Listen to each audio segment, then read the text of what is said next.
నమస్కారం ఫ్రెండ్స్, ఈరోజు మనం intermediate 2020 Telugu academy text book నుంచి ఫస్ట్ ఇయర్లో చరిత్ర విభాగం నుంచి 11వ పాఠం వలస పాలనలో భారతదేశం. ఈ యొక్క లెసను డిఎస్సితో పాటు గ్రూప్ 1, గ్రూప్ 2, గ్రూప్ 3, గ్రూప్ 4 ప్రస్తుతం గ్రూప్ 4 ప్రాసెస్ జరుగుతుంది.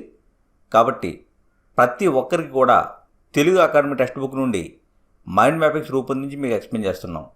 ఈ యొక్క లెసన్ని తెలుగు అకాడమీ టెక్స్ట్ బుక్ నుండి తీసుకుని ఏ ఒక్క బిట్టు కూడా మిస్ కాకుండా మేము ఎక్స్ప్లెయిన్ చేస్తున్నాం.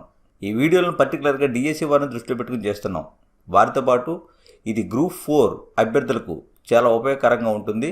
వీడియోలు నచ్చితే లైక్ చేయండి, షేర్ చేయండి, సబ్స్క్రైబ్ చేసుకోండి. ఫ్రెండ్స్, మీరు చూస్తున్నారు కింగ్స్ డిఎస్సి యూట్యూబ్ ఛానల్.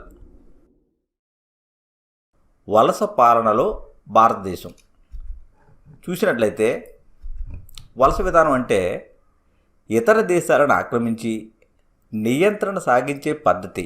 వలస విధానం అంటే ఏంటి? ఇతర దేశాలను ఆక్రమించి ఆ దేశాల మీద నియంత్రణ సాగించే పద్ధతిని వలస విధానం అంటారు. ఇక్కడ వలస ఆక్రమణకు గురైన దేశాన్ని వలస అని పేర్కొంటారు. వలస అంటే ఆక్రమణకు గురైన దేశం అని అర్థం. ఆర్థిక, రాజకీయ ప్రయోజనాల కోసం ఈ వలసలు అనేవి స్థాపించబడతాయి. వలసలు ఎందుకు స్థాపించబడతాయి అంటే ఆర్థిక, రాజకీయ ప్రయోజనాల కోసం స్థాపించబడతాయి. ఇప్పుడు భారత్కి ఐరోపా కంపెనీలు రాక, భారతదేశానికి ఐరోపా కంపెనీల రాక చూసినట్లయితే పోర్చుగీస్ వారు దేశానికి సముద్ర మార్గం కొనుగోవడంలో మొదటి విజయం ఎవరు సాధించారు అంటే పోర్చుగీస్ వారు సాధించారు.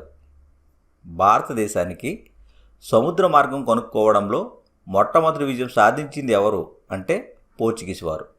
ఇక్కడ డ్యామ్ హెన్రీ, ఈయన పోర్చుగీస్ పాలకుడు. డ్యామ్ హెన్రీ అంటే ఎవరు అంటే పోర్చుగీస్ పాలకుడు. ఈయన హెన్రీ ద నావిగేటర్ పేరుతో ప్రఖ్యాతి పొందాడు. హెన్రీ ద నావిగేటర్ అనే పేరుతో ప్రఖ్యాతి పొందాడు. ఈయన నావికుల కోసం పాఠశాల ప్రారంభించాడు. డ్యామ్ హెన్రీ నావికుల కోసం పాఠశాల ప్రారంభించాడు. తరువాత బర్తలోమ్యూ డియాజ్, ఈయన కేప్ ఆఫ్ గుడ్ హోప్ ఈ అగ్రాన్ని చేరాడు. సముద్ర మార్గం గుండా ప్రయాణం చేసి Bartholomew Diaz Cape of Good Hope. ఈ కేప్ ఆఫ్ గుడ్ హోప్ అనేది దక్షిణ ఆఫ్రికా యొక్క దక్షిణ శిఖరాగ్ర భాగం. దక్షిణాఫ్రికా యొక్క దక్షిణ శిఖరాగ్ర భాగం చేరాడు. తర్వాత వాస్కో డి గామా, ఈయన 1497లో వాస్కో డి గామా 1497లో అబ్దుల్ మాజీద్ సహాయంతో, ఎవరు ఈ అబ్దుల్ మాజీద్ అంటే గుజరాత్ నావికుడు. ఈ అబ్దుల్ మాజీద్ సహాయంతో వాస్కో డి గామా 1497లో పశ్చిమంగా పయనించి కాలికట్ చేరాడు. ఎప్పుడు చేరాడు కాలికట్ అంటే 1498 మే 17న చేరాడు. వాస్కో డి గామా కాలికట్ ఎప్పుడు చేరాడు అంటే 1498 మే 17న చేరాడు. ఇతని రాకను ఎవరు వ్యతిరేకించారు అంటే అరబ్బులు వ్యతిరేకించారు. అయితే ఇక్కడ స్వాగతించింది మాత్రం జామెరిన్. అరబ్బులు వ్యతిరేకించారు. వాస్కో డి గామా రాకను ఎవరు స్వాగతించారు అంటే జామెరిన్ స్వాగతించాడు. ఎవరు ఈ జామెరిన్ అంటే కాలికట్ పాలకుడు. జామెరిన్ ఎవరు అంటే కాలికట్ పాలకుడు. ఈయన స్వాగతించినప్పుడు వాస్కో డి గామా ఆయనకు అనేక వస్తువులు బహూకరించాడు. ఆ వస్తువులకు బదులుగా జామెరిన్ ఏమిచ్చాడు అంటే మసాలా దినుసులు, మందులు ఇవ్వడం జరిగింది. వాస్కో డి గామాకు జామెరిన్ మసాలా దినుసులు, మందులు ఇవ్వడం జరిగింది. వాస్కో డి గామా తనకైన ఖర్చు కంటే 60 రెట్లు విలువ కలిగిన మసాలా దినుసులను పోర్చుగల్కి తీసుకువెళ్ళాడు. తర్వాత వాస్కో డి గామా తర్వాత పెడ్రో కాబ్రల్ రావడం జరిగింది. ఈయన ఎప్పుడు వచ్చాడు అంటే 1500లో వచ్చాడు. క్రీస్తు శకం 1500 సంవత్సరంలో పెడ్రో కాబ్రల్ భారతదేశానికి రావడం జరిగింది.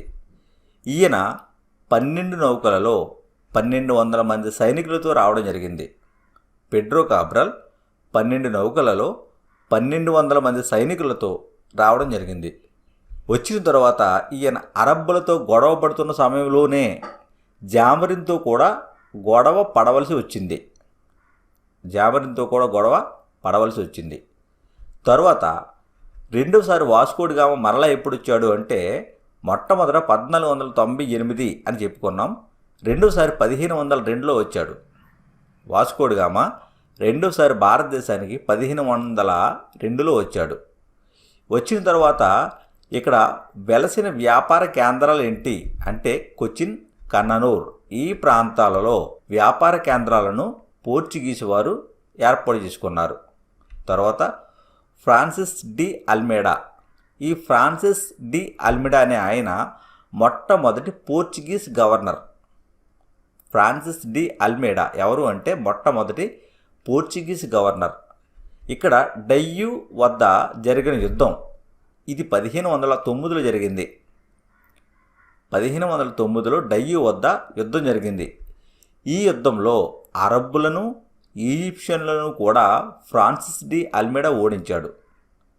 1509లో డయ్యూ వద్ద జరిగిన యుద్ధంలో అరబ్బులను ఓడించాడు, ఈజిప్షియన్లను కూడా ఫ్రాన్సిస్ డి అల్మేడా ఓడించడం జరిగింది. ఈయన అనుసరించిన విధానాలు ఏంటి? ఫ్రాన్సిస్ డి అల్మేడా అనుసరించిన విధానాలు ఏంటి అంటే నీలినీటి విధానము, నావికారంగ ఆధిపత్యము ఈ విధానాలను ఈయన అనుసరించాడు. తర్వాత ఆల్ఫెన్సో డి అల్బుకర్క్ ఈయన భారత్లో పోర్చుగీస్ ఆధిపత్యానికి పునాది వేశాడు. ఆల్ఫెన్సో డి అల్బుకర్క్ భారతదేశంలో పోర్చుగీస్ ఆధిపత్యానికి పునాది వేశాడు. పోర్చుగీస్ పురుషులను, భారత స్త్రీలను పెళ్ళాడమని ప్రోత్సహించాడు. ఈయన గోవా ఆక్రమణ చూసినట్లయితే 1510లో బీజపూర్ సుల్తాన్ను ఓడించి 1510వ సంవత్సరంలో బీజపూర్ సుల్తానును ఓడించి గోవాను అల్బుకర్క్ ఆక్రమించడం జరిగింది. 1510లో గోవాను బీజపూర్ సుల్తాన్ను ఓడించి అల్బుకర్క్ ఆక్రమించాడు. అప్పటి నుంచి పోర్చుగీస్ వ్యాపారానికి ప్రథమ స్థావరంగా ఈ గోవా అనేది మారింది. తరువాత ఈ యొక్క పోర్చుగీస్ వారసులు ఏ ప్రాంతాలను వశపరుచుకున్నారు అంటే డయ్యూడామన్, సాల్సెట్టి, బేసిన్, బొంబాయి ప్రాంతాలు. ఈ ప్రాంతాలను పోర్చుగీస్ వారు వశపరుచుకోవడం జరిగింది. తరువాత డచ్ వారు ఎవరు అంటే హాలండ్ దేశ ప్రజలు. వీరు 1602లో దక్షిణ డచ్ యునైటెడ్ ఈస్ట్ ఇండియా కంపెనీని ఏర్పాటు చేశారు. ఏంటి ఈ దక్షిణ Dutch United east India company అంటే తూర్పు తీరంలో వ్యాపారం చేస్తున్న చిన్న చిన్న కంపెనీలన్నీ కలిసి ఇలా డచ్ యునైటెడ్ ఈస్ట్ ఇండియా కంపెనీగా ఏర్పడ్డాయి. అంటే భారతదేశం యొక్క తూర్పు తీర ప్రాంతం, ఈ తూర్పు తీరంలో వ్యాపారం చేస్తున్న చిన్న చిన్న కంపెనీలతో కలిసి Dutch United east India company అనేది ఏర్పడింది.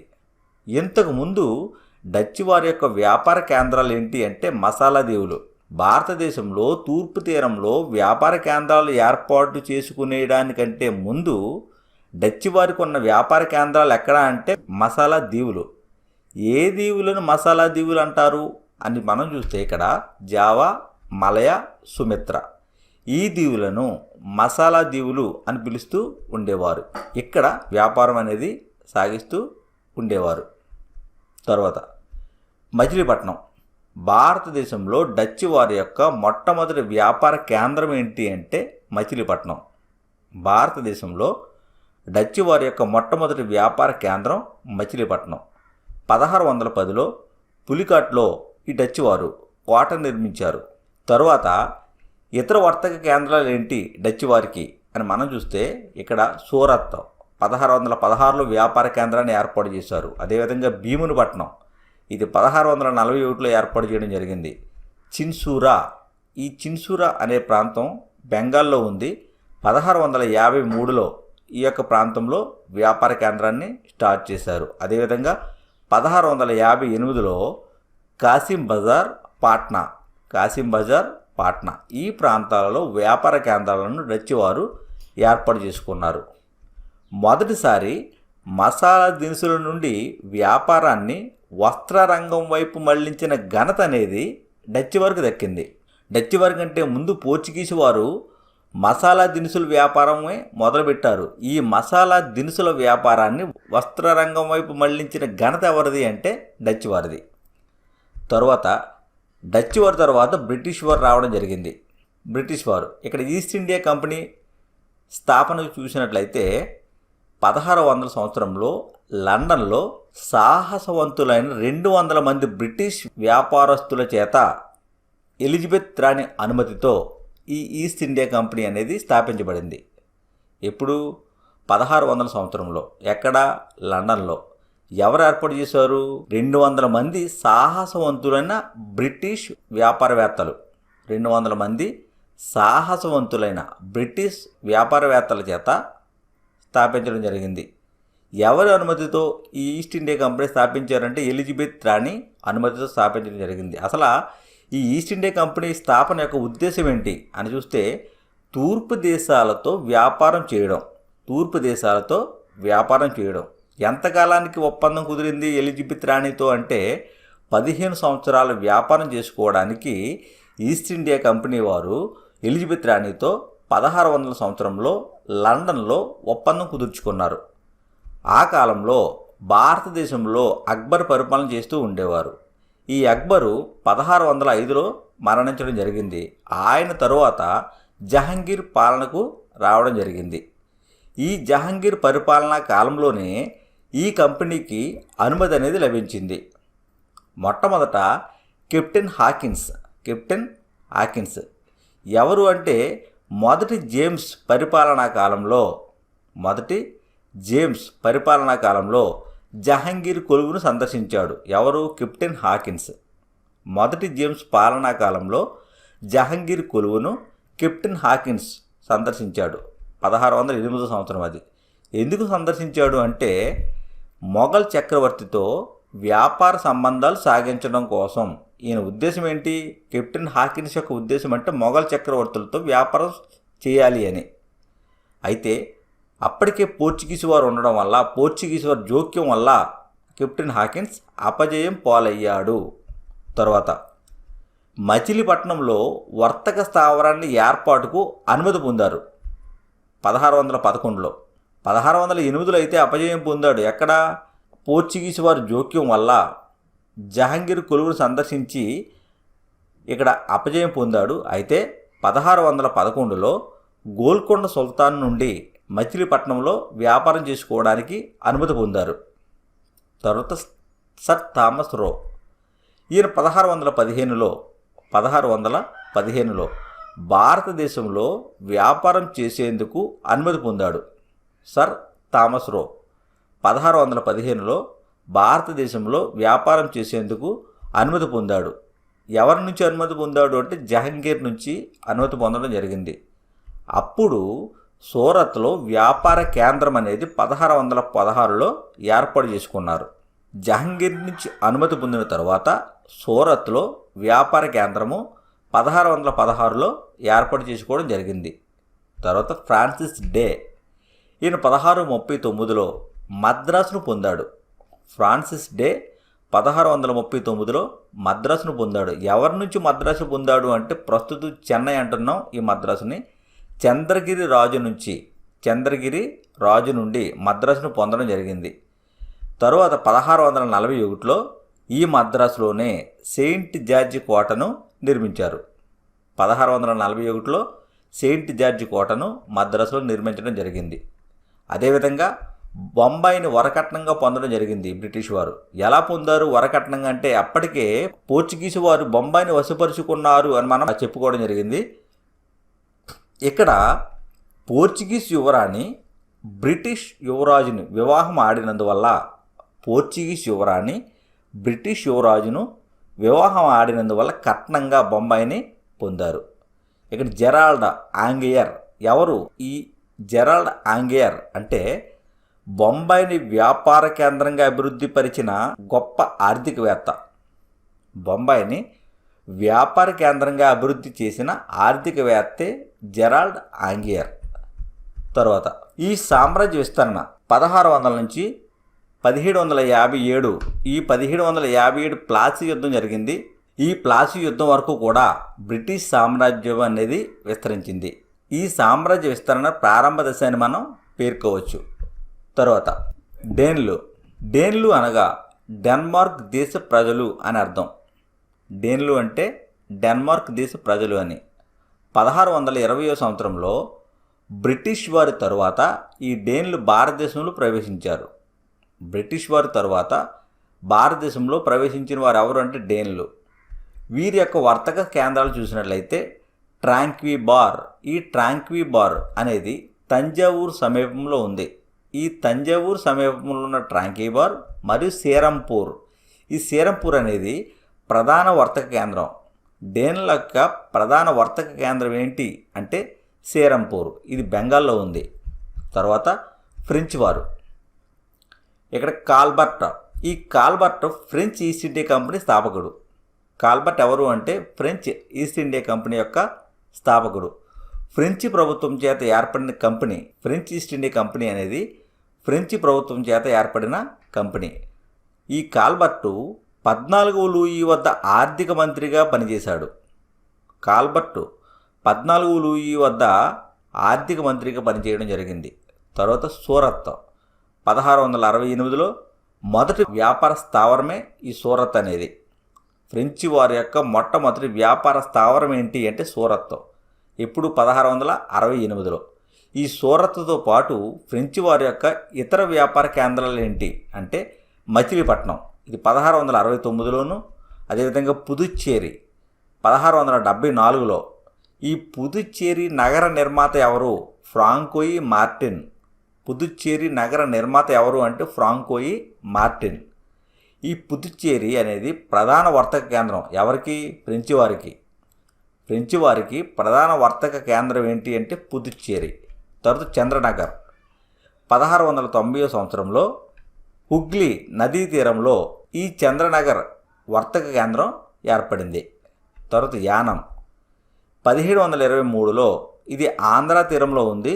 ఇక్కడ కూడా వర్తక స్థావరాన్ని ఫ్రెంచి వారు ఏర్పాటు చేసుకున్నారు. తర్వాత మాహి.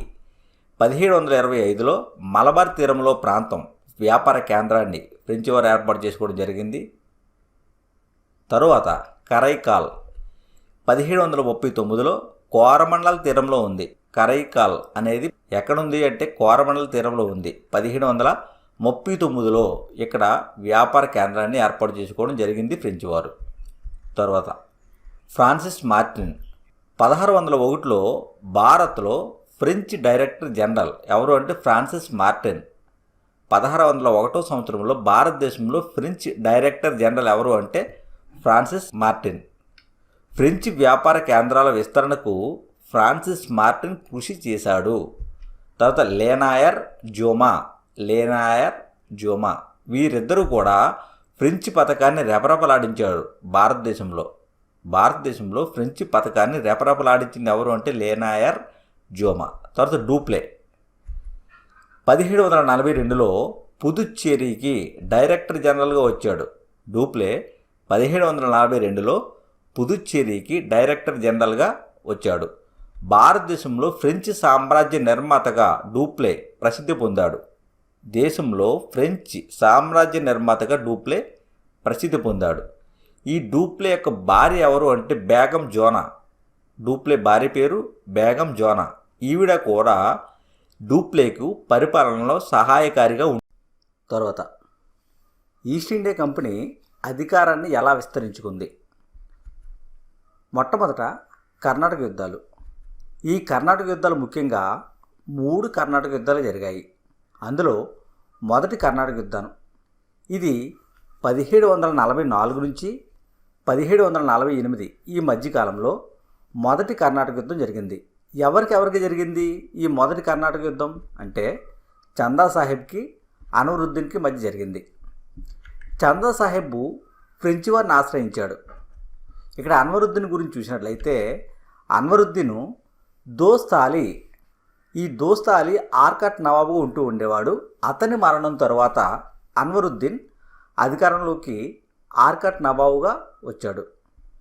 ఈయన 1749 అంబూర్ వద్ద జరిగిన యుద్ధంలో ఓడిపోయి మరణించాడు అన్వరుద్దీన్.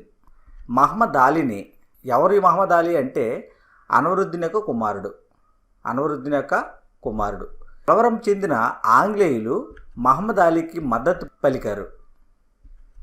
తరువాత ఆక్సలా చాపెల్ చందితో ఈ మొదటి కర్ణాటక యుద్ధం అనేది ముగిసింది. ఫలితం ఏంటి? ఫ్రెంచ్ స్వాధీనంలోని మద్రాస్ ఆంగ్లేయుల వశం అయింది. ఫ్రెంచ్ స్వాధీనంలో ఉన్న మద్రాసు ఆంగ్లేయుల వశం అయింది. ఈ మొదటి కర్ణాటక యుద్ధం గురించి మరొకసారి చూసినట్లయితే ఎవరికెవరికి జరిగిందంటే చందా సాహెబ్కి, అన్వరుద్దీన్కి జరిగింది. ఈ చందా సాహెబ్కి ఫ్రెంచ్ వారు సహాయం చేశారు. అయితే అన్వరుద్దీన్ ఈ 1749లో అంబూర్ వద్ద జరిగిన యుద్ధంలో ఓడిపోయి మరణించారు. కలవరం పొందిన బ్రిటిష్ వారు ఏం చేశారంటే అన్వరుద్దీన్ కుమారుడిని బలపరిచారు. ఆ కుమారుని పేరు మహమ్మద్ అలీ. ఈ మొదటి కర్ణాటక యుద్ధము ఆక్సలా చాపెల్ ఈ సంధితో ముగిసింది. ఇది మొదటి కర్ణాటక యుద్ధానికి సంబంధించి. తర్వాత రెండవ కర్ణాటక యుద్ధం. ఈ రెండవ కర్ణాటక యుద్ధం 1748-56 ఈ మధ్యకాలంలో రెండవ కర్ణాటక యుద్ధం అనేది సంభవించింది. ఇక్కడ వారసత్వ యుద్ధం నిజాం ఉల్ ముల్క్ మరణంతో తలెత్తింది. ఎవరికి మధ్య వచ్చింది ఈ వారసత్వ యుద్ధం అంటే ఇక్కడ ముజఫర్ జంగు, నాజర్ జంగు. ఈ ముజఫర్ జంగ్కి, నాజర్ జంగ్కి నిజాం ఉల్ ముల్క్ మరణించిన తరువాత వారసత్వ యుద్ధం అనేది వచ్చింది. ఎవరు ఈ ముజఫర్ జంగ్ అంటే నిజాం ఉల్ ముల్క్ యొక్క మనవడు.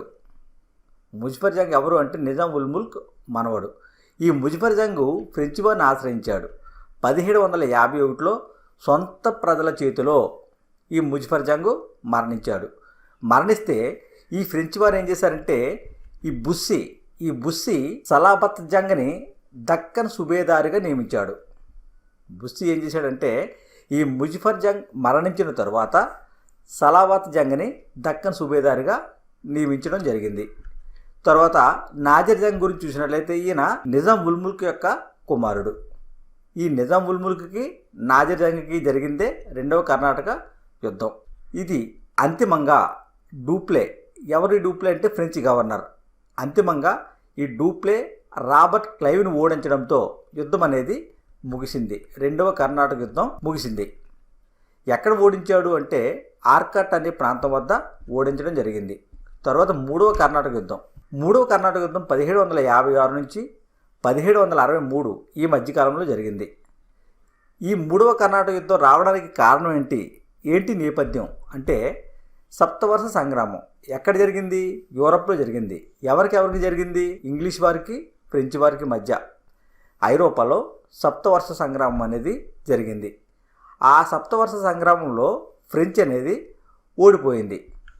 ఆ సమయంలో భారతదేశంలో పరిస్థితులు చూసినట్లయితే సర్ ఐర్క్యూట్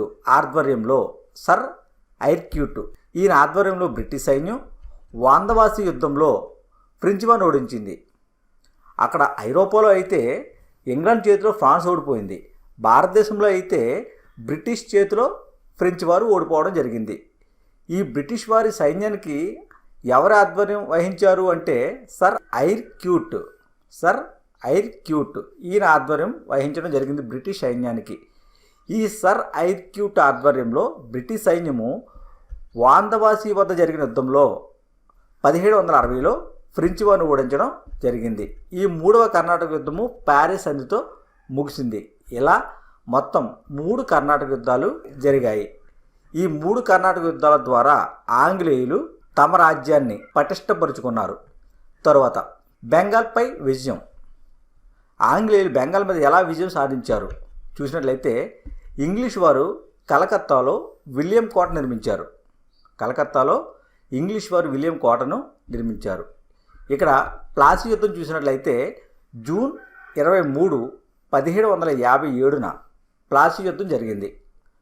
ఎప్పుడు జరిగింది అంటే 1757 జూన్ 23న జరిగింది. భారతదేశంలో బ్రిటిష్ పాలనకు పునాదిగా ఈ ప్లాసీ యుద్ధాన్ని చెప్పవచ్చు. అంటే ప్లాసీ యుద్ధం ద్వారా భారతదేశంలో బ్రిటిష్ ప్రభుత్వ పునాదులు అనేవి ఏర్పడ్డాయి. ఇక్కడ ప్లాసీ యుద్ధం ఎవరికెవరికి జరిగింది అంటే సిరాజుద్దౌలా. ఈ సిరాజుద్దౌలా ఎవరు అంటే బెంగాల్ నవాబు. ఈ బెంగాల్ నవాబు సిరాజుద్దౌలా రాజధాని పేరు ముర్షిదాబాద్. ఈ ముర్షిదాబాద్కి ఈ ప్లాసీ అనే ప్రాంతానికి మధ్య దూరం ఎంత అంటే 30 కిలోమీటర్లు. ముర్షిదాబాద్కి ప్లాసీ అనే ప్రాంతానికి మధ్య దూరం 30 కిలోమీటర్లు. ఈ 30 కిలోమీటర్ల దూరంలో ఉన్న ప్లాసీ అనే ప్రాంతంలో ఈ ప్లాసీ యుద్ధం అనేది జరిగింది. బెంగాల్ నవాబు అయిన సిరాజుద్దౌలా ఫ్రెంచి వారికి అనుకూలంగా ఉన్నాడు అని భావించిన రాబర్ట్ క్లైవ్ ఏం చేశాడు అంటే చంద్రనాగూర్ ఫ్రెంచ్ స్థావరాన్ని కైవసం చేసుకున్నాడు. చంద్రనాగూర్ ఫ్రెంచ్ స్థావరాన్ని రాబర్ట్ క్లైవ్ కైవసం చేసుకున్నాడు. చంద్రనాగూర్ కోల్పోయిన తరువాతే ఫ్రెంచ్ స్థానం అనేది బెంగాల్లో కనుమరుగైపోయింది.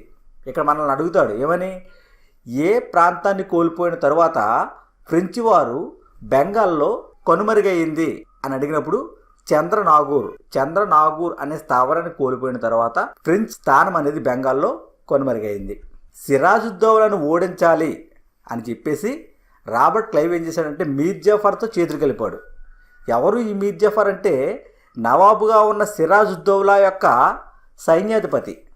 సిరాజుద్దౌలా సైన్యాధిపతి అయిన మీర్ జాఫర్ దగ్గరికి వెళ్ళి రాబర్ట్ క్లైవ్ చేతులు కలిపాడు. తర్వాత అతనితో పాటు ఈ మరికొంతమంది ప్రముఖులు ఈ మీర్ జాఫర్తో కలిసి రాబర్ట్ క్లైవ్తో కుట్ర చేయడం జరిగింది. ఈ కుట్రలో ఎవరెవరు పాల్గొన్నారు అంటే అమీన్ చంద్, ఈయన వ్యాపారి.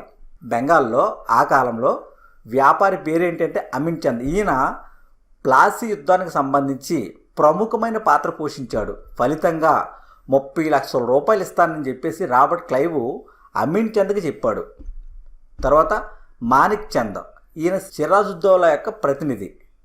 మాణిక్ చంద్ ఎవరు అంటే సిరాజుద్దౌలా యొక్క ప్రతినిధి. తర్వాత జగత్ సేట్, ఈయన బ్యాంకర్. తర్వాత రాయ్ దుర్లభ్, ఈయన భూస్వామి. కాసిం ఖాన్, ఈయన సైన్యాధికారి. వీరందరూతో కలిపి మీర్ జాఫర్ రాబర్ట్ క్లైవ్తో కుట్రలో పాలు పంచుకున్నారు. మరి యుద్ధం రావాలి. ఎలా రావాలి యుద్ధం? అవకాశాలు ఏమీ లేవు. అప్పుడు ఏం చేశాడంటే రాబర్ట్ క్లైవ్ సిరాజుద్దౌలాకి అంగీకరించలేని విధంగా షరతులను విధించడం జరిగింది. ఆ షరతులను సిరాజుద్దౌలా తిరస్కరించాడు. ఎప్పుడైతే తిరస్కరించాడో ఫలితంగా ప్లాసీ యుద్ధం అనేది మొదలైంది. 1758లో ప్లాసీ యుద్ధంలో సిరాజుద్దౌలా ఓడిపోవడం జరిగింది. 1758లో బెంగాల్ గవర్నర్గా రాబర్ట్ క్లైవ్ నియమించబడ్డాడు. ప్లాసీ యుద్ధ ఫలితం చూసినట్లయితే ఈస్ట్ ఇండియా కంపెనీ బెంగాల్లోనే కాకుండా భారతదేశం అంతా కూడా తన సార్వభౌమాధికారాన్ని స్థాపించుకుంది. ప్లాసీ యుద్ధ ఫలితం ఏంటి అంటే ఈస్ట్ ఇండియా కంపెనీ బెంగాల్లోనే కాకుండా భారతదేశం అంతా కూడా తన సార్వభౌమాధికారాన్ని స్థాపించుకుంది. ఇది ప్లాసీ యుద్ధం. తరువాత బక్సర్ యుద్ధం. ఈ బక్సర్ యుద్ధం ఎప్పుడు వచ్చింది అంటే 1764 అక్టోబర్ 22న 1764 అక్టోబర్ 22న బక్సర్ యుద్ధం రావడం జరిగింది. ఎవరెవరికి వచ్చింది? మీర్ జాఫర్. ఎవరు మీర్ జాఫర్ అంటే సిరాజుద్దౌలా యొక్క సైన్యాధికారి ఎవరు రాబర్ట్ క్లైవ్తో కుట్రలో పాలు పంపులు పొందిన మీర్ జాఫర్. ఈయన నాయకత్వంలో ఈస్ట్ ఇండియా కంపెనీ బెంగాల్ను దోపిడీ చేయడం వల్ల బెంగాల్ దివాలా తీసింది. అంతేకాకుండా మద్రాసు, బొంబాయి ఖర్చులు కూడా ఈ బెంగాలే భరించాల్సి వచ్చింది. కాబట్టి మీర్ జాఫర్ ఏం చేశాడు? ఈ కోరికలన్నీ కూడా తీర్చలేకపోయాడు. కాబట్టి వాన్ సితార్, ఈయన ఎవరు అంటే బెంగాల్ గవర్నర్, కొత్తగా రావడం జరిగింది. ఈ వాన్ సితార్ అనే బెంగాల్ గవర్నర్ ఏం చేశాడంటే ఈ మీర్ జాఫర్ను తొలగించి మీర్ కాసిం నియమించాడు. ఎవరు మీర్ కాసిం అంటే ఈ మీర్ జాఫర్ అనేవాడు ఎవరైతే ఉన్నారో వాని యొక్క అల్లుడే ఈ మీర్ కాసిం. ఫలితంగా ఇలా నియమించబడినందుకు మీర్ కాసిము వాన్ సితార్కి ఏమిచ్చాడు అంటే 29 లక్షల రూపాయలు, అదేవిధంగా బర్ద్వాన్, మిడ్నాపూర్, చిట్టగాంగ్ జిల్లాలను ఆంగ్లేయులకు ఇవ్వడం జరిగింది. తరువాత ఈ మీర్ కాసింకి పరిపాలనలో బ్రిటిష్ జోక్యం చేసుకోవడం నచ్చలేదు. ప్రతి పరిపాలనలో కూడా బ్రిటిష్ వారు జోక్యం చేసుకుంటూ ఉన్నారు. ఈ విధానం అనేది మీర్ కాసింకి నచ్చలేదు. సైన్యాన్ని నిర్మించడంలో బ్రిటిష్ ఎటువంటి విధానాన్ని అయితే అవలంబించిందో అటువంటి విధానాన్ని మీర్ కాసిం కూడా సైన్యం విషయంలో అవలంబించాడు. అయితే ఇది తెలుసుకున్న బ్రిటిష్ వారు అతన్ని తొలగించడం జరిగింది. తొలగించి మరలా ఈ మీర్ కాసిం మామగారు మొట్టమొదటి ఎవరినైతే తొలగించారో మీర్ జాఫర్నే తిరిగి నవాబుగా నియమించారు. అయితే ఈ మీర్ కాసిం ఏం చేశాడు? ఆంగ్లేయుల మీద యుద్ధాన్ని ప్రకటించాడు. అదే బక్సర్ యుద్ధం. ఎవరు సహాయం తీసుకున్నాడు యుద్ధానికి అంటే షా ఆలం. ఈ షా ఆలం అనే ఆయన మొఘల్ చక్రవర్తి. అంతేకాకుండా షుజా ఉద్దౌలా, ఈయన అవధ్ నవాబు. ఈ షుజా ఉద్దౌలా, షా ఆలం వీరిద్దరి సహకారంతో ఇంగ్లాండ్ సైన్యం మీద యుద్ధం ప్రకటించాడు. అయితే మన్రో చేతిలో మీర్ కాసిం, షా ఆలం, షుజా ఉద్దౌలా వీరు ఓడిపోవడం జరిగింది. ఈ మన్రో అనేవాడు బ్రిటిష్ అధికారి. ఎప్పుడు జరిగింది ఈ యుద్ధం అంటే బక్సర్ యుద్ధం అక్టోబర్ 22వ తేదీ 1764లో యుద్ధం జరిగింది. ఈ యుద్ధం అనేది ఈ బక్సర్ యుద్ధం అలహాబాద్ సంధితో ముగిసింది. ఎప్పుడో జరిగింది అలహాబాద్ సంధి అంటే 1765లో జరిగింది.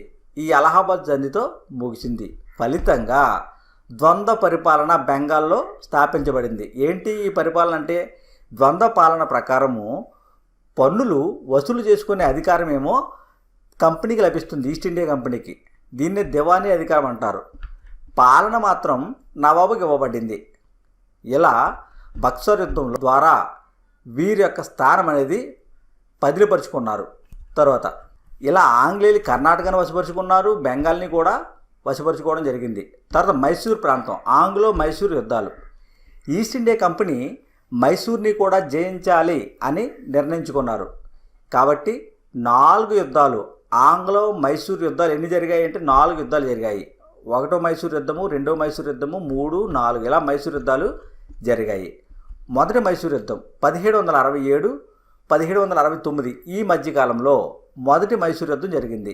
ఎవరికెవరికి జరిగింది అంటే ఆంగ్లేయులకు, హైదర్ అలీ, టిప్పు సుల్తాన్, ఫ్రెంచ్ సైన్యాలకు జరిగింది.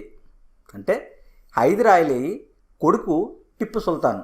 ఈ హైదర్ అలీ ఫ్రెంచ్ సహాయాన్ని తీసుకున్నాడు. ఈ ఫ్రెంచ్ సైన్యాలకు ఆంగ్లేయులకు మధ్య ఈ యొక్క మొదటి మైసూర్ యుద్ధం జరిగింది. ఇక్కడ హైదర్ అలీ టిక్రోమలై వద్ద ఘోర ఓటమి పొందడం జరిగింది. అయితే ఇతని యొక్క ధైర్య సాహసాల వల్ల సైన్యాన్ని కూడగట్టి వీరోచితంగా ఎదుర్కొని ఆంగ్లేయులు వశపరుచుకున్న ప్రాంతాలు మరలా తిరిగి తీసుకోవడం జరిగింది. ఇలా ఈ మొదటి మైసూర్ యుద్ధం వల్ల ఎవరి ప్రాంతాలు వారికే వెనక్కి తీసుకోవడం జరిగింది. ఈ మొదటి మైసూర్ యుద్ధం అనేది మద్రాస్ సంధితో ముగిసింది. తర్వాత 2వ మైసూర్ యుద్ధం, ఇది 1780-84 ఈ మధ్యకాలంలో 2వ మైసూర్ యుద్ధం అనేది జరిగింది. మద్రాస్ సంధి షరతులు ఇంగ్లీష్ వారు ఉల్లంఘించడం వల్ల ఈ 2వ మైసూర్ యుద్ధం అనేది ఆరంభమైంది. మొదటి మైసూర్ యుద్ధము మద్రాస్ సంధితో ముగిసింది అని మనం పేర్కొన్నాం.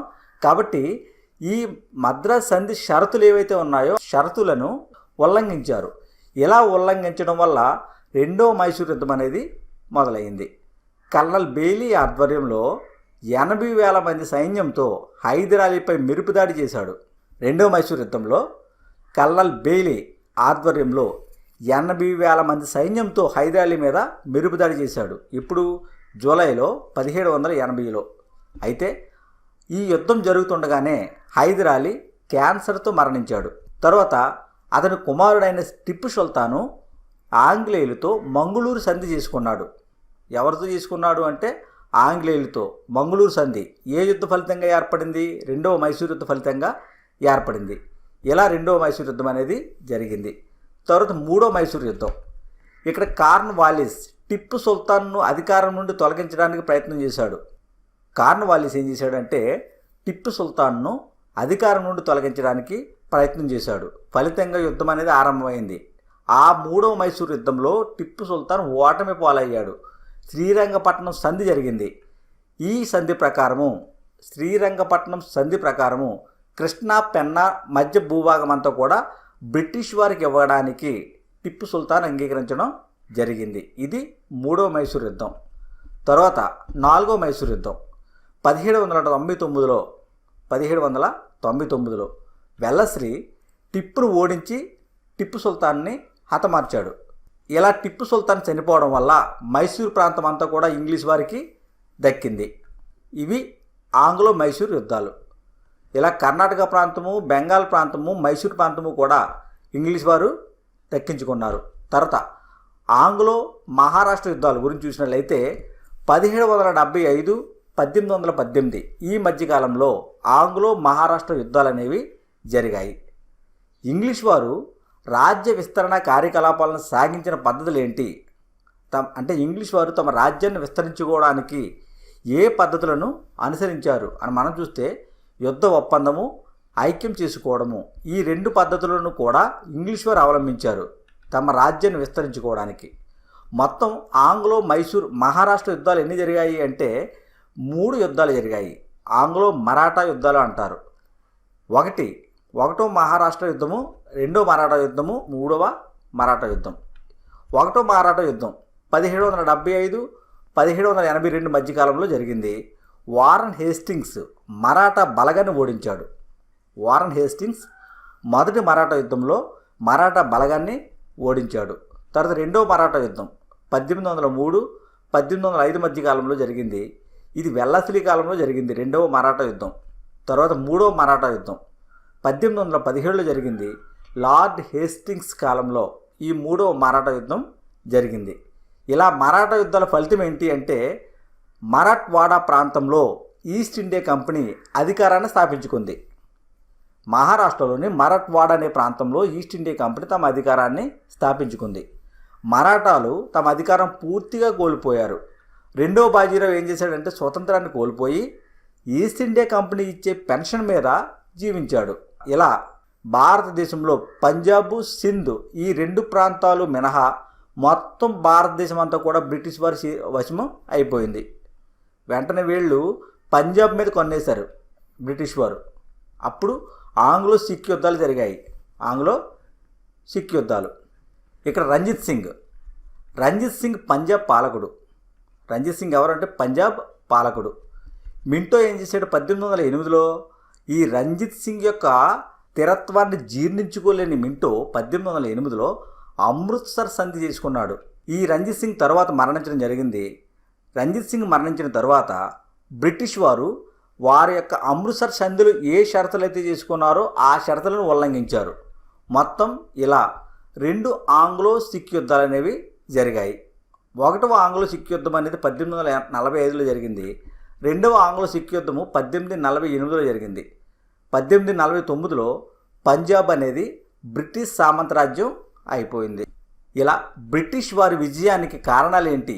బలమైన కేంద్రీకృత అధికార వ్యవస్థ లేకపోవడం, భారతదేశంలో బలమైన కేంద్రీకృత అధికార వ్యవస్థ లేకపోవడము, సంస్థానాధీశుల మధ్య నెలకొన్న అనైక్యత, బ్రిటిష్ వారి అధునాతన సైనిక నావికా బలం.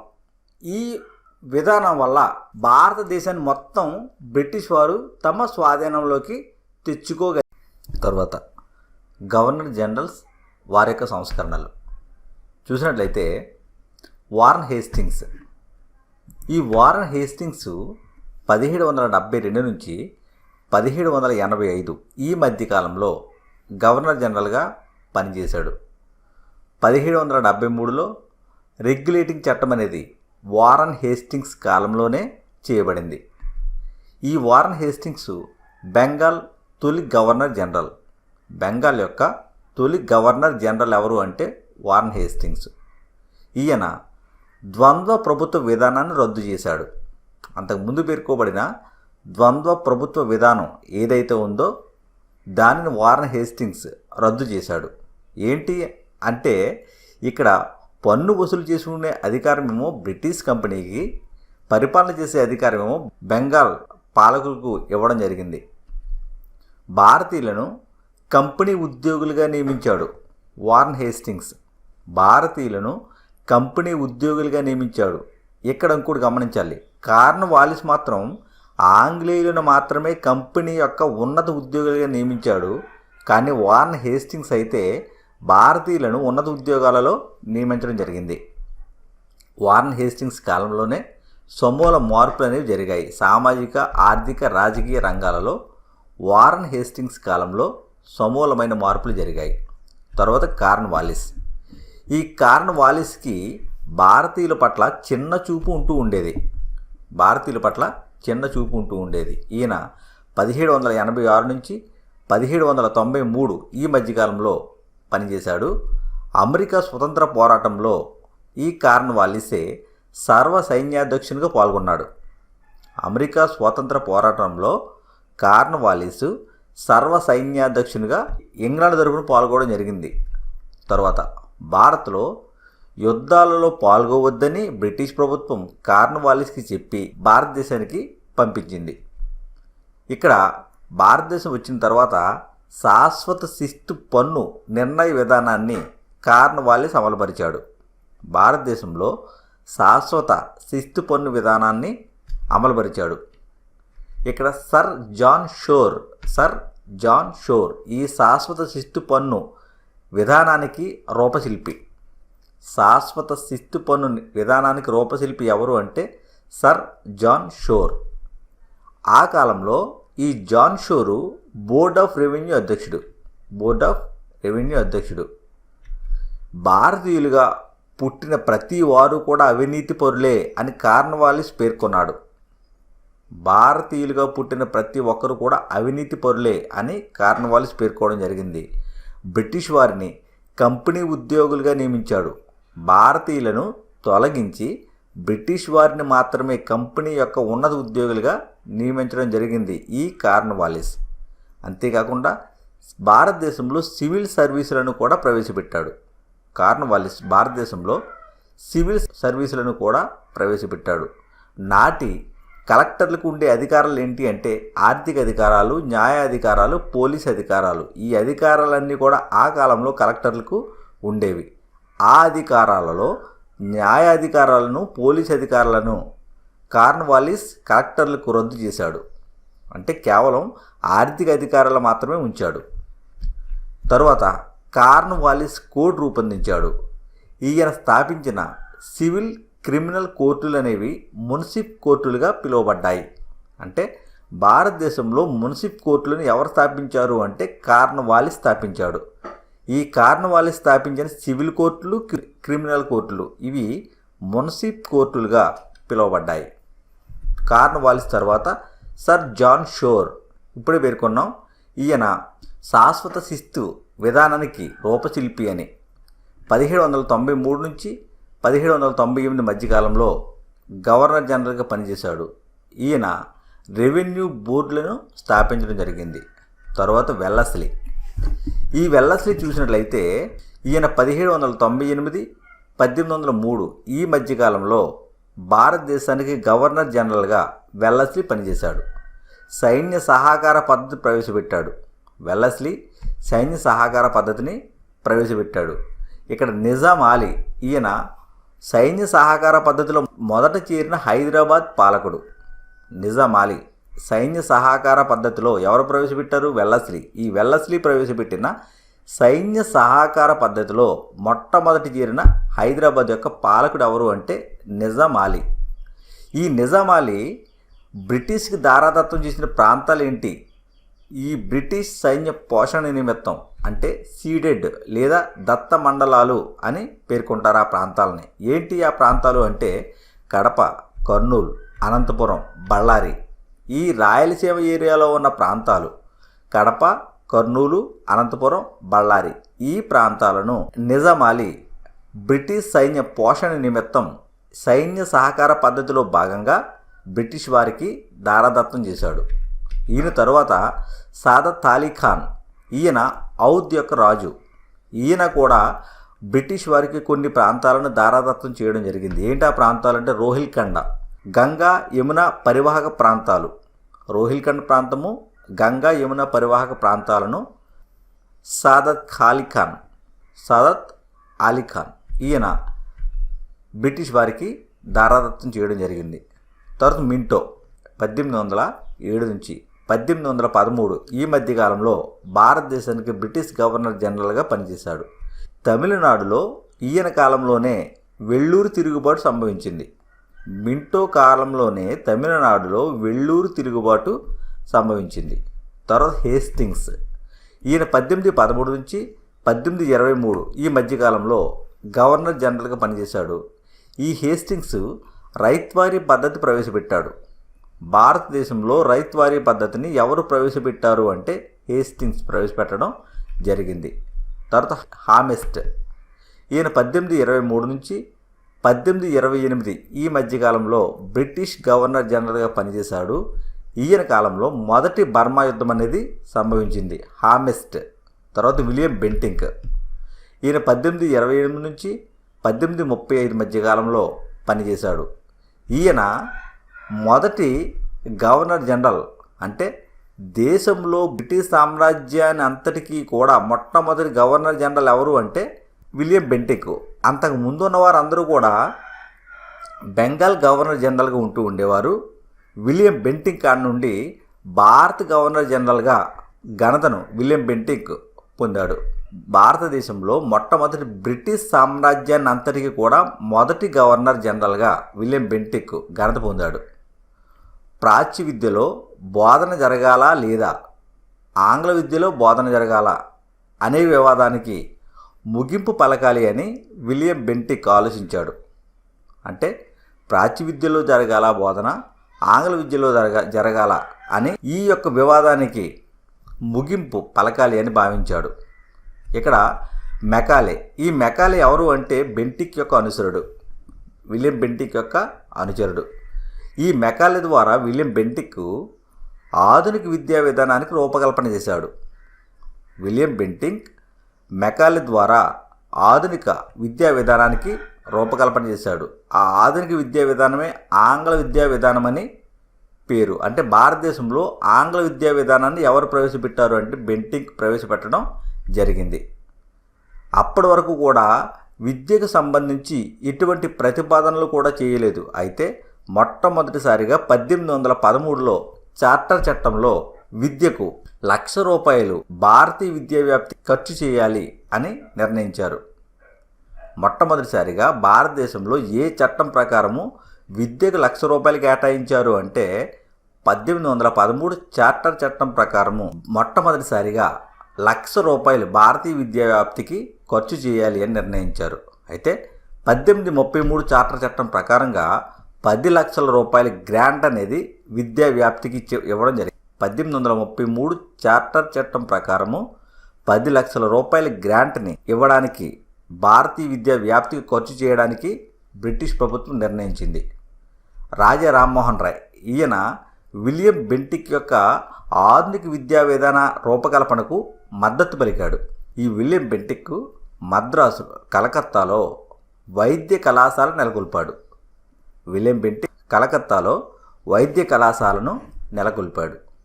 ఈయన తరువాత ఆక్లాండ్ గవర్నర్ జనరల్గా రావడం జరిగింది. 1835 నుంచి 1842 ఈ మధ్యకాలంలో ఆక్లాండ్ పాలన చేశాడు. ఈయన కాలంలో మొదటి ఆఫ్ఘన్ యుద్ధం సంభవించింది.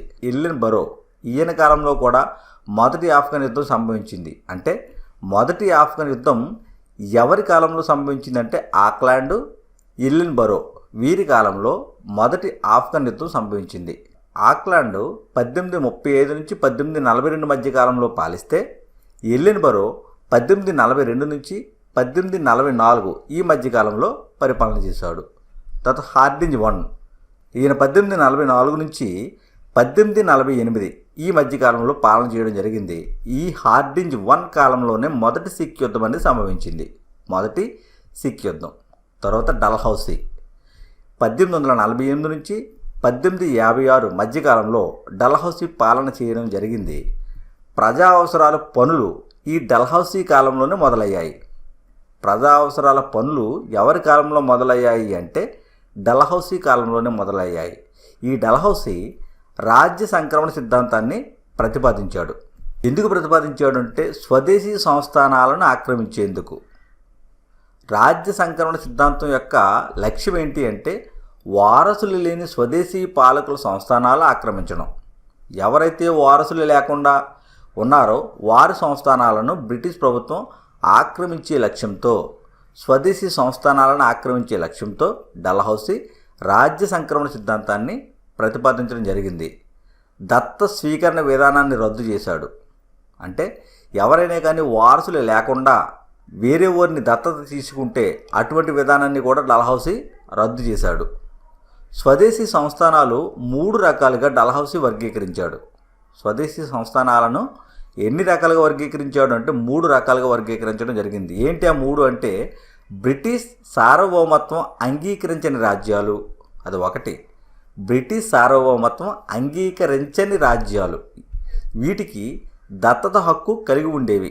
బ్రిటిష్ సార్వభౌమత్వాన్ని అంగీకరించని రాజ్యాలు ఏవైతే ఉన్నాయో ఆ రాజ్యాలు దత్తత హక్కు కలిగి ఉండేవి. తర్వాత బ్రిటిష్ సార్వభౌమత్వాన్ని అంగీకరించిన రాజ్యాలు, వీటికి కూడా దత్తత స్వీకరణ అధికారం ఉంది. కానీ ఆ దత్తత స్వీకరించాలి అంటే బ్రిటిష్ ప్రభుత్వం అనుమతి పొందాలి. ఇవి బ్రిటిష్ సార్వభౌమత్వాన్ని అంగీకరించిన రాజ్యాలు. మూడోది ఏంటి అంటే బ్రిటిష్ వారి చేత ప్రత్యక్షంగా పాలించబడే రాజ్యాలు.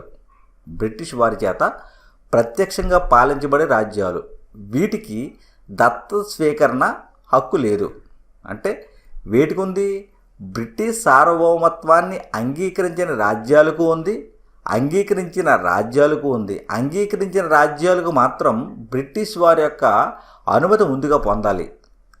బ్రిటిష్ వారి చేత ప్రత్యక్షంగా పాలించబడే రాజ్యాలకు మాత్రం దత్తత స్వీకరణ హక్కు లేదు. రాజ్య సంక్రమణ సిద్ధాంతం డల్హౌసీ ఏ సందర్భాల్లో ఉపయోగించాడు?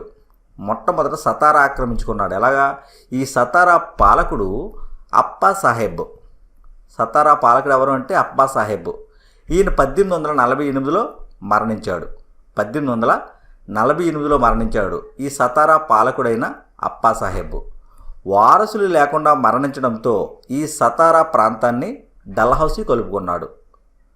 తర్వాత సంబల్పూర్. ఈ యొక్క సంబల్పూర్ని కూడా వారసులు లేరు అనే సాకుతో డల్హౌసీ ఆక్రమించాడు. తర్వాత చగల్, ఇది 1850లో ఈ ప్రాంతాన్ని ఆక్రమించడం జరిగింది. తర్వాత ఉదయ్పూర్ 1852లో ఆక్రమించాడు. తర్వాత నాగపూర్, తర్వాత ఝాన్సీ. ఈ ఝాన్సీ పాలకుడు గంగాధరరావు. ఝాన్సీ పాలకుడు గంగాధరరావు. తర్వాత పేష్వా రెండవ బాజీరావు.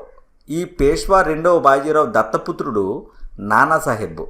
ఈ నానాసాహెబ్ ఎంపిక అంటే దత్తత ఎంపిక అనేది సరికాదు అనే సాగుతో డల్హౌసీ పేష్వా రాజ్యాన్ని కూడా ఆక్రమించడం జరిగింది. అంటే ఇక్కడ సతారా ప్రాంతాన్ని, సంబల్పూర్ ప్రాంతాన్ని, చగల్ ప్రాంతాన్ని, ఉదయ్పూర్ ప్రాంతాన్ని, నాగపూర్ ప్రాంతాన్ని, ఝాన్సీ ప్రాంతాన్ని, పేష్వా రెండవ బాజీరావు రాజ్యాన్ని కూడా రాజ్య సంక్రమణ సిద్ధాంతంలో భాగంగా డల్హౌసీ కలుపుకోవడం జరిగింది.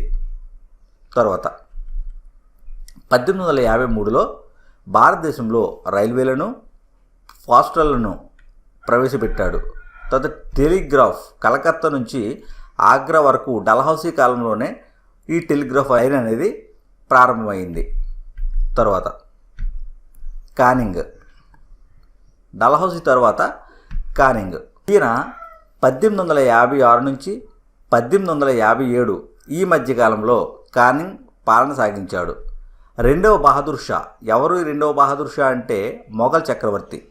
ఈయనకున్న బిరుదేంటి? రాజా. ఈ రెండవ బహదూర్ షా యొక్క బిరుదు రాజా. ఈ రాజా అనే బిరుదును కానింగ్ ఏం చేశాడంటే రద్దు చేశాడు. కానింగ్ రద్దు చేసి బహదూర్ షా తరువాత మొఘల్ అనేవారు లేరు అని పేర్కొన్నాడు.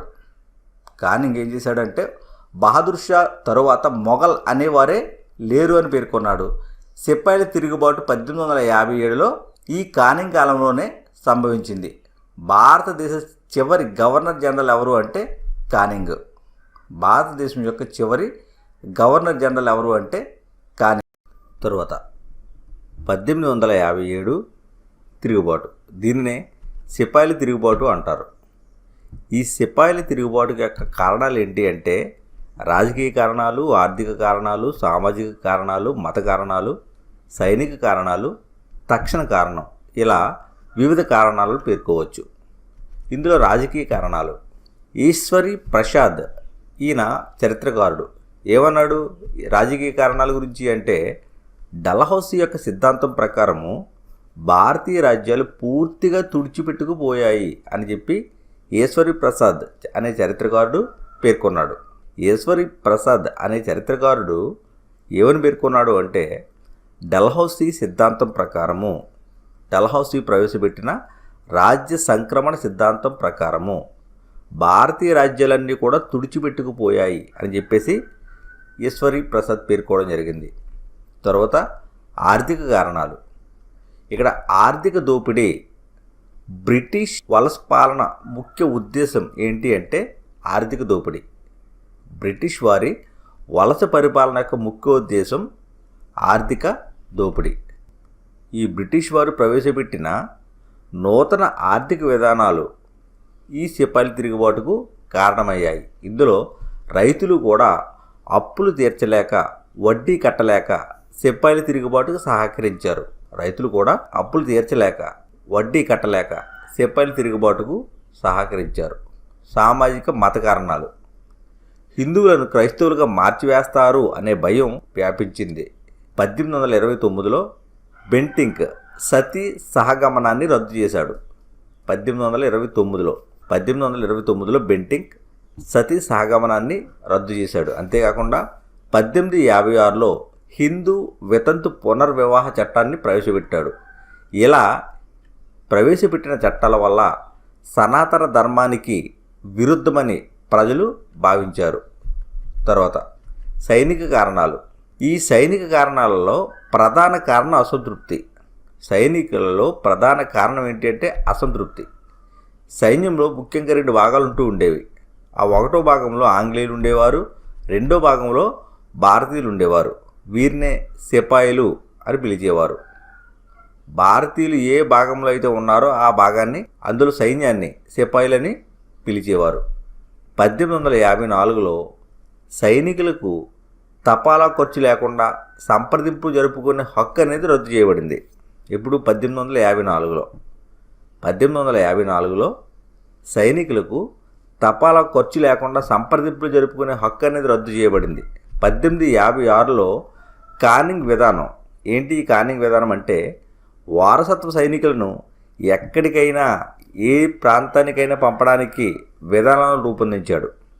కానింగ్ ఏం చేశాడంటే వారసత్వంగా ఎవరైతే సైనికులు ఉంటున్నారో ఆ సైనికులను ఎక్కడికైనా పంపడానికి విధానాలు రూపొందించాడు. ఇతర దేశ సేవలో ఆ సైనికులను అనర్హులుగా గుర్తిస్తే పెన్షన్ ఇవ్వకుండా కంటోన్మెంట్లో ఉద్యోగం ఇచ్చేవారు. తరువాత వారి యొక్క తల్లిదండ్రులు బహిష్కరణకు గురయ్యేవారు. ఈ విధానాలన్నీ కూడా ఎవరు రూపొందించారు అంటే కానింగ్ రూపొందించడం జరిగింది 1856లో. తర్వాత తక్షణ కారణం ఏంటి సిపాయిల తిరుగుబాటుకు అంటే బ్రిటిష్ గవర్నమెంట్ ఏం చేసిందంటే కొత్త బారు తుపాకులను ప్రవేశపెట్టింది. తోటాలను చివర కొరికి తుపాకీలో పెట్టవలసి ఉండేది. తోటాలను చివర కొరికి తుపాకీలో పెట్టి పేల్చవలసి ఉండేది. ఇలా తోటాలకు ఆవు కొవ్వు, పంది కొవ్వు పూశారు అని చెప్పేసి ఒక వదంతి ఉంది. ఈ వదంతి వల్ల, ఈ ఆవు కొవ్వు, పంది కొవ్వు పూయడం వల్ల సైనికులు తోటాలు ఉపయోగించడానికి నిరాకరించారు. ఇది తక్షణ కారణం. తర్వాత సిపాయిల తిరుగుబాటు చరిత్ర. 1857 అసంతృప్తి అనేది చెలరేగింది. 1857లో అసంతృప్తి చెలరేగింది. జనవరి 23వ తేదీన డమ్డమ్ అనే ప్రాంతంలోను, జనవరి 29వ తేదీన బారక్పూర్లో అసంతృప్తి తీవ్రంగా చెలరేగింది. జనవరి 23న డమ్డమ్లోను, జనవరి 29న బారక్పూర్లోను అసంతృప్తి చెలరేగింది. ఇక్కడ మంగళ పాండే ఈయన ఆంగ్ల అధికారిని చంపాడు. మంగళ పాండే ఆంగ్ల అధికారిని చంపాడు. మేరట్లో చూసినట్లయితే కొత్త తుపాకులు ఉపయోగించడానికి సైనికులు నిరాకరించారు. మేరట్లో చూసినట్టయితే కొత్త తుపాకులు ఉపయోగించడానికి సైనికులు నిరాకరించారు. 6 సైనికులకు 10 సంవత్సరాల కఠిన కారాగార శిక్ష విధించారు బ్రిటిష్ వారు. 6 మంది సైనికులకు. అంతేకాకుండా మే 9న సైనికుల బట్టలు ఊడదీయించి వారిని కొట్టి జైలుకు పంపారు. మే 9వ తేదీన సైనికుల యొక్క బట్టలు ఊడదీయించి వారిని కొట్టి జైలుకు పంపారు. ఇక్కడ సైన్యంలో ఒక అశ్వదళము, 2 పదాతి దళాలు. ఒక అశ్వదళం అంటే గుర్రపు దళం, పదాతి దళాలు అంటే కాల్బలం. ఈ యొక్క దళాలు తిరుగుబాటు చేసి జైలులో ఉన్న తమ వారిని అంటే తమ సైనికులను విడుదల చేశాయి. ఆంగ్లేయుల ఇళ్లను తగలబెట్టారు. మేరట్ నుండి ఢిల్లీకి ప్రయాణం అయ్యారు. మే 10న మేరట్ నుండి ఢిల్లీకి ప్రయాణమయ్యారు. తిరుగుబాటు వ్యాప్తి. మే 11వ తేదీన ఈ బహదూర్ షా తిరుగుబాటు చేయడం జరిగింది. ఎవరు ఈ బహదూర్ షా అంటే మొఘల్ చక్రవర్తి. ఇక్కడ ఈ తిరుగుబాటును హాడ్సన్ అణిచివేశాడు. హాడ్సన్ అనే ఆయన బ్రిటిష్ అధికారి. ఈయన ఈ బహదూర్ షా తిరుగుబాటును అణిచివేశాడు. బహదూర్ షాను బర్మాకు బందీగా పంపాడు. అయితే 1862లో బహదూర్ షా బర్మాలోనే మరణించడం జరిగింది. తర్వాత నానాసాహెబ్, ఈయన కాన్పూర్లో సిపాయిలకు నాయకత్వం వహించాడు. నానాసాహెబ్ కాన్పూర్లో సిపాయిలకు నాయకత్వం వహించాడు. బేగం హజరత్ మహల్ ఈమె వజీర్ అలీ భార్య. బేగం హజరత్ మహల్ వజీర్ అలీ యొక్క భార్య. ఔద్ లేదా అయోధ్య నుండి ఈమె నాయకత్వం వహించింది. ఔద్ లేదా అయోధ్య అనే ప్రాంతం నుండి బేగం హజరత్ మహల్ నాయకత్వం వహించింది. అదేవిధంగా లక్ష్మీబాయి, ఈమె గంగాధర్రావు రెండవ భార్య. లక్ష్మీబాయి గంగాధర్రావు యొక్క రెండవ భార్య.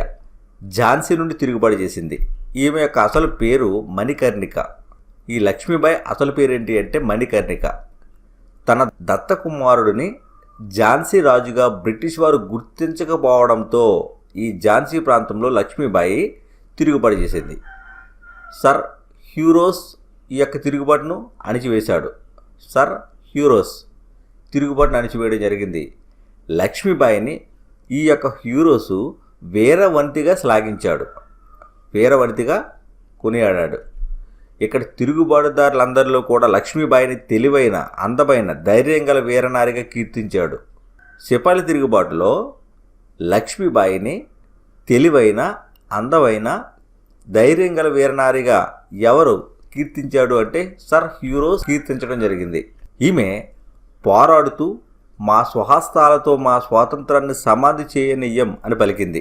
ఝాన్సీ లక్ష్మీబాయి పోరాడుతూ ఆ పోరాటంలో మా స్వహస్తాలతో మా స్వాతంత్రాన్ని సమాధి చేయనీయం అని పలికింది. పోరాడుతూ గ్వాలియర్ యుద్ధభూమిలో మరణించింది. లక్ష్మీబాయి గ్వాలియర్ యుద్ధభూమిలో మరణించింది. ఇప్పుడు 1858 జూన్ 17న మరణించింది. తాంత్యా తోపే, ఈయన సిపాయిల తిరుగుబాటుకు యుద్ధ రూపకల్పన చేశాడు. గ్వాలియర్, కాన్పూర్, ఔద్ ప్రాంతాలలో తాంత్యా తోపే యుద్ధ రూపకల్పన చేశాడు. అవగాహన లోపం వల్ల ఓటమి పాలు అవడం జరిగింది. ఇక్కడ ఈ సిపాయిల తిరుగుబాటులో ప్రముఖ పాత్ర పోషించిన బ్రిటిష్ అధికారులు ఎవరు అంటే కాంప్బెల్, వారం, Lawrence, Hugh Rose, Havelock. Campbell, వారం, లారెన్స్, హ్యూగో రోస్, హ్యావ్లాక్ వీరు బ్రిటిష్ అధికారులు సిపాయిల తిరుగుబాటులో ప్రముఖ పాత్ర పోషించారు. తర్వాత సిపాయిల తిరుగుబాటు యొక్క ఫలితాలు. 1858లో విక్టోరియా రాణి ప్రకటన వెలువడింది. ఈ ప్రకటన ప్రకారము భారత్లో ఈస్ట్ ఇండియా పాలన రద్దవుతుంది. అధికారం అనేది కంపెనీ నుండి బ్రిటిష్ రాణికి బదిలీ చేయబడింది. 1857 సిపాయిల తిరుగుబాటు కంటే ముందు అధికారము కంపెనీకి ఉంటూ ఉండేది, ఈస్ట్ ఇండియా కంపెనీకి. అయితే ఈ సిపాయిల తిరుగుబాటు ఫలితంగా భారత్లో ఈస్ట్ ఇండియా కంపెనీ పాలన రద్దు చేయబడి పరిపాలనా అధికారం అనేది బ్రిటిష్ రాణికి బదిలీ చేయబడింది. గవర్నర్ జనరల్స్ రద్దు చేయబడి బ్రిటిష్ రాజప్రతినిధులు నియమించబడ్డారు. కాబట్టి ఇక్కడ నుండి అంటే సిపాయిల తిరుగుబాటు తర్వాత నుండి రాజప్రతినిధుల యుగంగా పిలవడం జరిగింది. ఎప్పటి నుంచి? 1858, 1947 ఈ మధ్యకాలంలో రాజప్రతినిధుల యుగంగా పేర్కోవడం జరిగింది. ఇక్కడ కానింగ్ 1858లో మొదటి రాజప్రతినిధి. గవర్నర్ జనరల్స్ పదవి రద్దు చేయబడింది, రాజప్రతినిధులు నియమించబడ్డారని పేర్కొన్నాం. కాబట్టి మొట్టమొదటి రాజప్రతినిధి ఎవరు అంటే కానింగ్ 1858లో. తర్వాత ఇక్కడ రిప్పన్, ఈయన కూడా 1880, 1884లో రాజప్రతినిధిగా వెలుగొందాడు. భారతీయుల్లో జాతీయతావాద భావాలు రేకెత్తించడంలో తమ వంతు పాత్ర పోషించాడు. రిప్పను భారతీయుల్లో జాతీయతావాద భావాలు రేకెత్తించడంలో తమ వంతు పాత్రను పోషించాడు. సేఫ్టీ వాల్యూ సిద్ధాంతాన్ని విజయవంతంగా అమలు చేశాడు. ఎవరు అంటే రిప్పన్. సేఫ్టీ వాల్యూ సిద్ధాంతాన్ని విజయవంతంగా అమలు చేశాడు. దేనికి గురించి అమలు చేశాడు అంటే కాంగ్రెస్లో రేగిన అసంతృప్తి చల్లార్చడానికి, కాంగ్రెస్లో రేగిన అసంతృప్తిని చల్లార్చడానికి సేఫ్టీ వాల్యూ సిద్ధాంతాన్ని రిప్పన్ అమలు చేశాడు. రాజ్య సంక్రమణ సిద్ధాంతం రద్దు చేయబడింది. ఇక్కడ డల్హౌసీ ప్రవేశపెట్టిన ఈ రాజ్య సంక్రమణ సిద్ధాంతాన్ని రద్దు చేసి దత్తత చేసుకోవడానికి కూడా అనుమతి లభించింది. ఈ తిరుగుబాటు జాతీయోద్యమానికి కావలసిన బీజాలు నాటింది. ఏ తిరుగుబాటు? సేపాలి తిరుగుబాటు జాతీయోద్యమానికి కావలసిన బీజాలను నాటింది. ఇది ఫ్రెండ్స్, టెక్స్ట్ బుక్లో ఉన్న ప్రతి పాయింట్ కూడా ఒక్క బిట్టు కూడా మిస్ కాకుండా మైండ్ మ్యాపింగ్స్ రూపొందించి Telugu academy 2020 intermediate first year text book నుండి ఈ యొక్క వీడియో మీకు అందించడం జరిగింది. తర్వాత వీడియోలో మరో లెసన్తో మీ ముందు ఉంటాను. ఈ వీడియో నచ్చితే లైక్ చేయండి, షేర్ చేయండి, సబ్స్క్రైబ్ చేసుకోండి. Thank you.